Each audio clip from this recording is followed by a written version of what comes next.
الله الرحمن الرحيم الحمد لله نحمده ونستعينه ونستغفره ونؤمن به ونتوكل عليه ونعوذ بالله من شرور أنفسنا ومن سيئات أعمالنا من يهده الله فلا مضل له ومن يضلله فلا هادي له ونشهد أن لا إله إلا الله ونشهد أن محمدا عبده ورسوله فقد قال الله تبارك وتعالى في القرآن المجيد والفرقان الحميد بعد أعوذ بالله من الشيطان الرجيم بسم الله الرحمن الرحيم ووصينا الإنسان بوالديه إحسانا حملته أمه كرها ووضعته كرها وقال تعالى لقد رضي الله عن المؤمنين إذ يبايعونك تحت الشجرة فعلم ما في قلوبهم فأنزل السكينة في قلوبهم صدق الله العظيم وصدق رسوله النبي الكريم ونحن على ذلك من الشاهدين والشاكرين والحمد لله رب العالمين. Dear respected ulama kiram, hufaz kiram, respected elders and brothers, dear viewers and listeners, in tonight's Tarawih we have completed the 26th juz of the Quran. As we are coming towards the end of the Quran, once again let me just remind each one of us that let us take this opportunity that at the completion of the Quran we ourselves are present and try and bring as many as we can who can inshallah be part of this completion of the Quran. Like I have mentioned yesterday, I will mention it again. It's absolutely a blessing. It is a blessed night, and especially at that moment in time where the Quran is being completed, and any dua that we supplicate to Allah subhanahu wa ta'ala, it will be accepted inshallah by Allah subhanahu wa ta'ala. In the forthcoming verses of tonight's Tarawih, we came across where Allah subhanahu wa ta'ala speaks about being dutiful to parents. وَوَصَّيْنَا الْإِنسَانَ بِوَالِدَيْهِ إِحْسَانًا حَمَلَتْهُ أُمُّهُ كُرْهًا وَوَضَعَتْهُ كُرْهًا. Allah has commanded people to be dutiful to parents, especially the mother, due to great toil, effort during pregnancy and conceiving the child.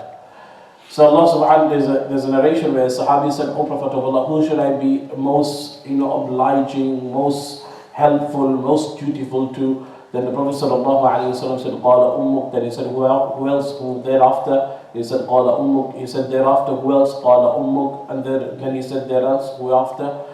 Qala abuk. So 3 times he mentioned the mother and then the father.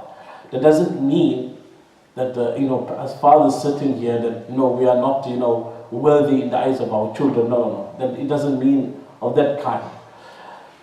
The whole concept of the Prophet ﷺ mentioning 3 times, because if you look at the whole thing itself, how Allah subhanahu wa ta'ala has taken a woman from the inception of the moment she has conceived the child. So from the time she has become pregnant, the difficulty she goes through is unreal. A man can never be able to take that pains and the pain and the agony a woman goes through in pregnancy. Then afterwards, that same woman has to now deliver the child.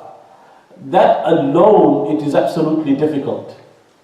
That alone, ask a father, he will tell you, because he's there in the delivery room to make sure that he's being a supportive husband. I don't know where many of the husbands of nowadays are, but that's where you're supposed to be in the delivery room to ensure that you are giving a supportive hand to your own wife, and the pain and the agony that she goes through throughout the period and time. Then afterwards, after she has given birth, that has taken a lot of her energy and her entire life has gone through that part, because it's a very difficult situation. I never understood it before I got married, but after I got married and I seen what my own wife went through, that is something that we've got to learn. And that's why we respect our parents, and especially when it comes to parents out of our mom and dad, the mom more. So after she has given birth, she still comes home, she still sees to the child. We will be there as a supportive hand, but we cannot do the work that she can. And come on brothers, let's own up to it. She does a lot in comparison to what we do. Every just maybe here and there, if I have to ask the question, how many of us actually change our own child's napkin? How many of us have actually, changed our own children's napkin? I mean, there's no harm in, I've done it, and I continue to do it. There is no harm in doing it. It's a supportive hand. If we're not going to help our parents, and if you can't participate in helping our own wife, then what good are we? The Prophet ﷺ would actually also hoover the house. He would wash the dishes. He would clean the house. That's what the Prophet ﷺ did. How come we are so laid back and expect our wives to do it, and we are relaxing on the couch in front of that 42-inch, and then relaxing and enjoying, and here our wife is busy cleaning and scrubbing that table, because me and you don't have the decency of picking up that plate and putting it in a basin. And let's be real, I'm talking of realistic terms here. When are we helping and being supportive to our spouses? We can't expect them. They do the cooking, they do the washing, they lay out the table, they do every step of the way. And yet we can't even give a helping hand. Okay, I will make sure I will do the dastarkhan today. I will do it. She understands you're busy, but at the same time her life is also busy. So we need to understand that our spouses are an amana to us. They are an amana, because that girl is not your daughter, she is somebody else's daughter. We have taken her from the comfort of her and the luxurious of her home into our home. So it becomes our responsibility that we support her to the best of our ability. So it becomes our responsibility. Anyway, that's a topic which is at, inshallah, time for another discussion, inshallah. So being dutiful to mothers here, as I was mentioning. And there are numerous incidents. In fact, Rasulullah sallallahu alaihi wasallam was also an equally dutiful, not just only to mothers. Because the Prophet sallallahu alaihi wasallam barely could grow up, and then he lost his mother at a very young, tender age. But something noteworthy, when Khadija al-Kubra radiyallahu anha, when she passed on, the Prophet sallallahu alaihi wasallam would always send gifts to her friends, because of the relationship with Khadija radiallahu anha. And at once, an incident that's mentioned in the hadith, the Prophet sallallahu alaihi wasallam was sitting, was distributing meat. Then suddenly a woman comes advancing. The Prophet sallallahu alaihi wasallam took off his top shawl that he was wearing, and then he laid it down on the ground and asked the woman to sit. The Sahabi that's narrating the hadith, he nudged another Sahabi. He's saying that I nudged the other Sahabi and I said, who's this woman? And then that Sahabi said, it is the very same woman who suckled Muhammad sallallahu alaihi wasallam. It was none other than Halimah al-Sa'diyah radiyallahu anha. And the Prophet sallallahu alaihi wasallam gave her a parcel of meat and made sure that she has enough provision to return back. Where is the Prophet ﷺ is way past the age of 40, and Halimah al-Sa'diyah. But look how the Prophet ﷺ, that's not his blood mother, but a nursing mother, of the very same mother whom the Prophet ﷺ suckled. But look at how the Prophet ﷺ treated her. So it becomes also our responsibility that we need to treat our mothers with dignity and honor. Today, how many of us can say we haven't said the word uff? When Allah distinctly has said in the 15th juz of the Quran, فَلَا تَقُلْ لَهُمَا uff. لَهُمَا. Don't even say uff to them. Them means mom and dad. Don't even say the word uff. And how many of us, oh.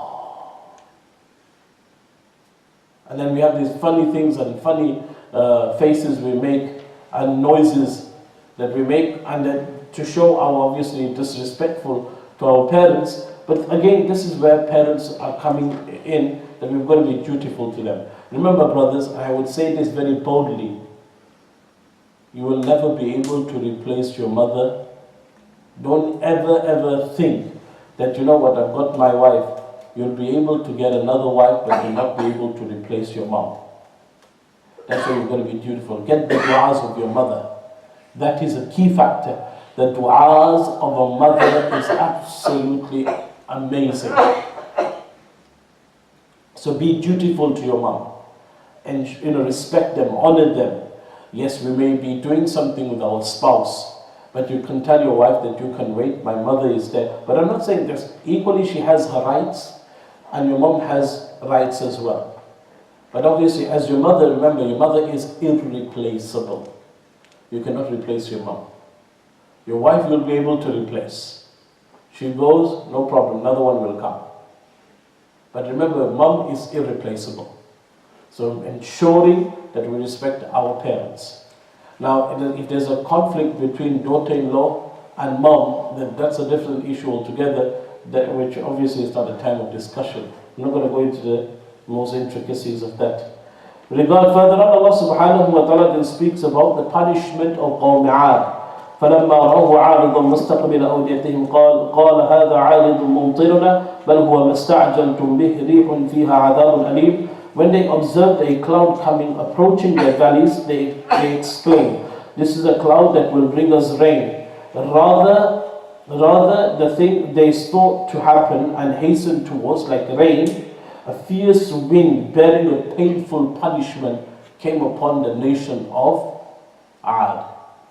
That's the punishment that came upon Qawm 'Ad.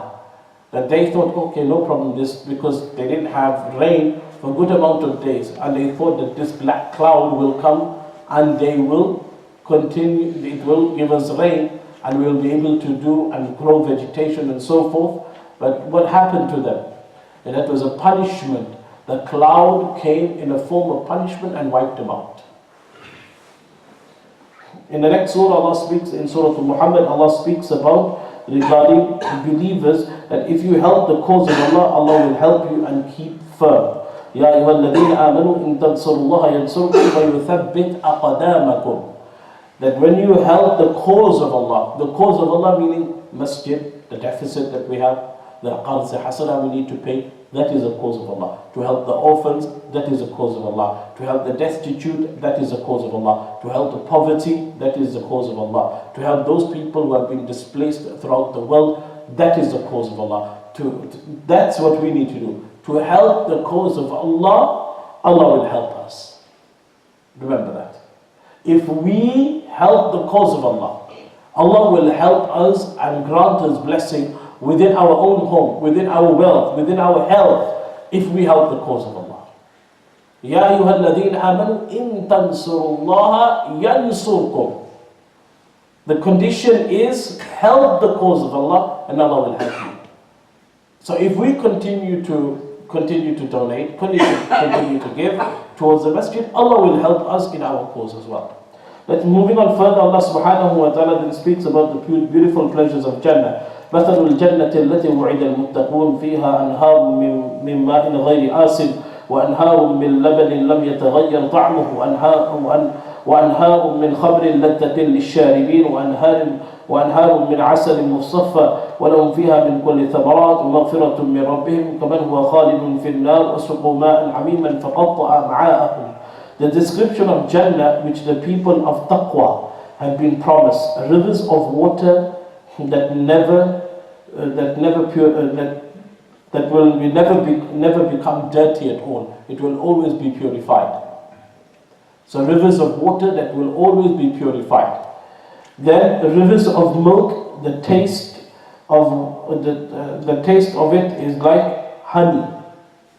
The rivers of water, the rivers of milk, the taste of it is none other than in this world. Basically, you won't be, the milk of today you'll find, okay, the whiteness it's there, but the milk of Jannah is totally different. Allah further on, Allah says regarding the rivers of pure wine that is extremely palatable to those who drink it, and rivers of purest honey, that the people shall have every type of fruit and forgiveness from their Rabb. Can these people be like those who shall be forever in the hellfire? boiling water to drink. Now, the flip side, for those people who are in the hellfire, they will have boiling water to drink, which tears their internal organs to pieces.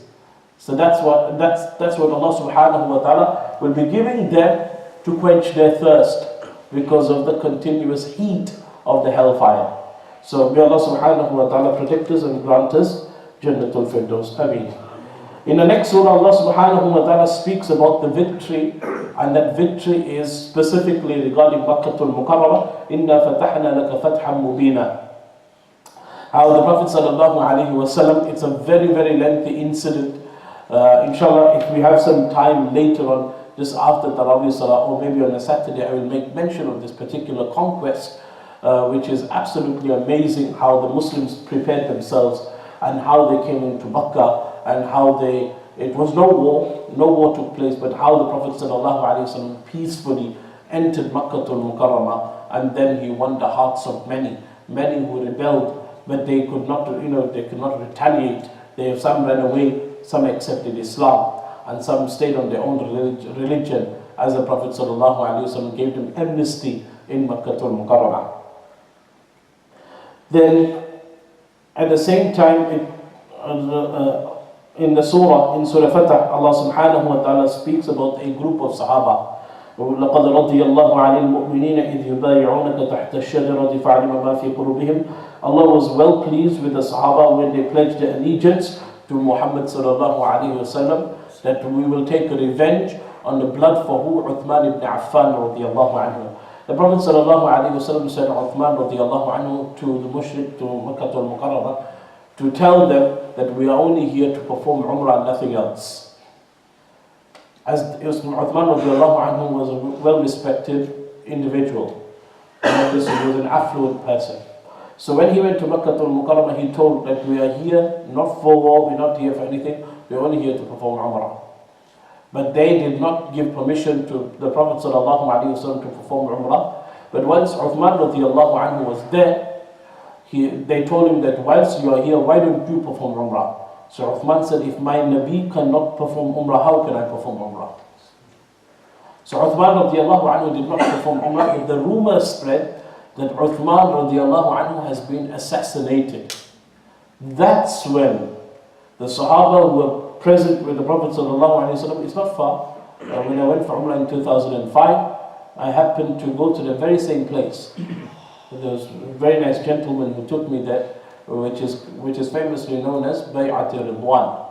There was a tree that was there. The tree is no more there. It's a masjid rather. And if you go to the back in the garden of the masjid, they will show you the specific spot. And that's where the Bay'at took place, and which was famously known as Bay'at Ridwan. That here Allah subhanahu wa ta'ala is telling the Prophet sallallahu alaihi wasallam that he is very happy with those Sahaba who pledged their allegiance, that they will take revenge for the blood of Uthman ibn Affan radiallahu anhu. But it was just a rumor, and they did not kill Uthman radiallahu anhu. Further on, Allah subhanahu wa ta'ala again the qualities of Sahaba. Muhammadur Rasulullah walladhina ma'ahu ashidda wa ala al-kuffari ruhama'u baynahum tarahum ruk'an sujjada yabtaghuna fadlan min Allah wa ridwana. That you will find that they will have marks on their forehead. So those are the signs of those individuals who are with piety. And the Sahaba Ridwan, that they would always be in ruku, always be in sujood. Those are the signs of a very pious man. And Sahaba Ridwanullahi alayhim ajwa'in also followed through with that. In the next surah, which is Surah Al-Hujurat, Allah subhanahu wa ta'ala speaks about etiquettes, mannerism.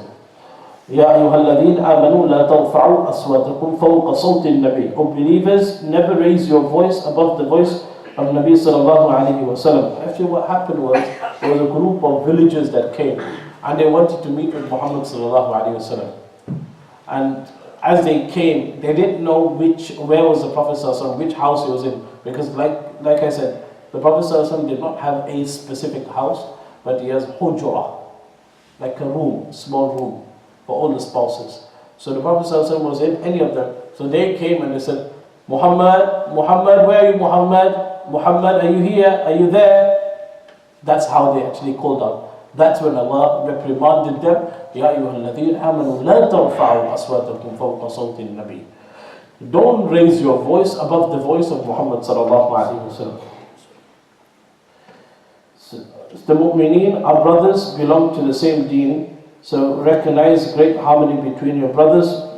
When dispute arises, fear Allah so that mercy is shown to you. Mocking each other, finding false name calling, assumption, never spy or backbite, and family, tribes, and so forth. This is where إِنَّمَا الْمُؤْمِنُونَ إِخْوَةٌ فَأَصْلِحُوا بَيْنَ أَخَوَيْكُمْ وَاتَّقُوا اللَّهَ لَعَلَّكُمْ تُرْحَمُونَ. That إِنَّمَا الْمُؤْمِنُونَ إِخْوَةٌ, that mu'min believers are brothers. When one brother is feeling the pain and agony, we should also join him and help and assist that brother who's in pain and agony. Not sit back, smile, relax, and give a broad smile and say, you know what, it's good, you deserve it. Help the brother, help him out. The problem with us today that when the calamity befalls a Muslim, then we tend to feel happy. But when the calamity befalls a non-Muslim, then we are rushed to help and assist. Why is it so? Here Allah subhanahu wa ta'ala is telling us, إِنَّمَا الْمُؤْمِنُونَ إِخْوَةٌ. We are believers, right? And if we are believers, we are brothers. That is my Muslim brother, that is my Muslim sister. They are in need of our help. When are we going to help them? So it is our responsibility. And in the Surah Al-Qaf, Allah subhanahu wa ta'ala makes mention, وَلَقَدْ خَلَقْنَا الْإِنسَانَ وَنَعْلَمُ مَا تُوَسْوِسُ بِهِ نَفْسُهُ وَنَحْنُ أَقْرَبُ إِلَيْهِ مِنْ حَبْلِ الْوَرِيدِ. We have created man, we are aware of the evil whispers that enters his heart and soul. We are closer to him than his jugular vein. That is what Allah subhanahu wa ta'ala is telling us, that I am very close. Closer than your jugular vein. How close is your jugular vein? It is part of your body. So Allah subhanahu wa ta'ala says, I'm even closer. I'm even closer. So here again, desires that we have, the whispers of shaitan. And the shaitan will whisper things into our ears. We need to protect ourselves by reciting certain ayats of the Quran. And very famously is to make sure that we're steadfast on deen, is to continue reciting Mu'awwidhatayn. That is what we need to recite, Surah Al-Falaq and Surah Al-Nas every morning, every evening. That will help and assist us from all these little whispers that we have comes into our heads, hearts and minds, telling us do this, do that. All we have to do is recite 3 times Surah Al-Falaq, 3 times Surah Al-Nas every morning and every evening. Allah will protect us, insha'Allah, from the whispers of shaitan. We make dua to Allah subhanahu wa ta'ala. He gives us a true understanding of deen. Wa akhir da'wana alhamdulillah rabbil alamin.